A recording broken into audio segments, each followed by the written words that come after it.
Claire. I'm a first-year physical therapy student. What's your name? My name's Abby. Can I work with you today? Yeah. All right, I'm going to start off by taking your blood pressure. Sounds good. Observe the patient for signs or symptoms of stress or recent exercise. If the patient has exercised, ambulated, or experienced emotional stress, he or she should rest for 15 to 30 minutes before the blood pressure is measured. How are you feeling? Are you stressed? Have you exercised recently? I'm feeling a little stressed.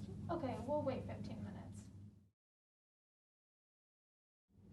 Position the patient sitting with the forearm supported on a firm object approximately at the level of the heart. I'm going to put your arm on the table.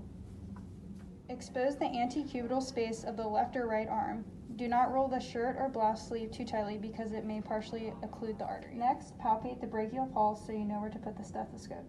Apply the deflated cuff to the arm with the center of the bladder over the medial aspect of the arm. Clean the stethoscope, earpieces, and diaphragm with an alcohol wipe.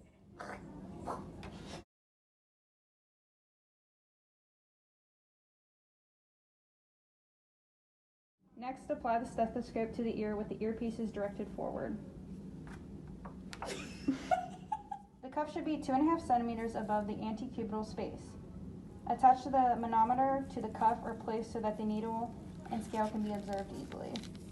Place the diaphragm on the skin where the brachial artery was palpated. Apply firm yet light pressure onto the diaphragm. To determine the amount of pressure needed in the cuff to occlude the brachial artery, palpate the radial pulse and inflate the cuff by closing the valve on the inflation bulb and squeezing the bulb until the radial pulse is no longer palpable.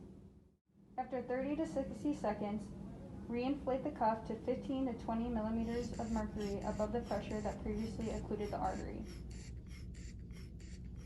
Listen for the normal carotid cough sounds and mentally note the needle position to determine the systolic pressure value. Continue to deflate the cuff and listen for the absence of the sound of a pulse or beat and note the needle position to determine the diastolic pressure value.